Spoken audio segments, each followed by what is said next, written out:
যারা ভারতীয় ট্যুরিস্ট ভিসার প্রত্যাশা করছিলেন তাদের বিষয়ে কথা বলি। আসলে এটা এখন পর্যন্ত কনফার্ম না কবে ছাড়বে, কিন্তু ওই ট্যুরিস্ট ভিসার প্রত্যাশায় যদি আপনারা বসে থাকেন তাহলে অনেকে মেডিকেল ভিসার স্লট নিতে চেয়েও নিচ্ছে না, তারা কিন্তু পরে আরও বিপদে পড়বে, কারণ সেটা কবে ছাড়বে ঠিক নাই। এখন পর্যন্ত কেউ বলতে পারে না, এবং দুই দেশের সম্পর্ক কিন্তু আরও খারাপ পর্যায়ে যাচ্ছে সম্প্রতি অবস্থাগুলো দেখে মনে হচ্ছে। আবার ওয়েস্ট বেঙ্গলে নির্বাচন হয়েছে, সেখানে মানে এবার কোরবানি ঈদে সম্ভবত গরু কোরবানি দেওয়াও নিষিদ্ধ হয়েছে। তা এগুলো নিয়ে বাংলাদেশেও কিছু বিষয় আছে, সব কিছু মিলিয়ে একটা হযবরল অবস্থা হচ্ছে। কাজে এই ক্ষেত্রে ট্যুরিস্ট ভিসা চালু কবে হবে নির্দিষ্ট করে বলা যাচ্ছে না। যদি হয়ে যায় তাহলে তো ভালো, আমরা তো চাই হোক, কিন্তু কবে হবে সেটা বলা যাচ্ছে না। এখন মেডিকেল ভিসা, যদি ট্যুরিস্ট ভিসার প্রত্যাশায় মেডিকেল ভিসা না করেন পরে কিন্তু আরও চাপ বেড়ে যেতে পারে।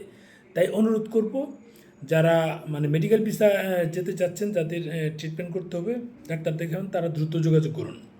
আমরা নিয়মিত স্লট তুলে দিচ্ছি, আপনারা যোগাযোগ করুন 0180546403936353332 এই নাম্বারগুলোতে পাবেন, লাস্টের নাম্বার এগুলো।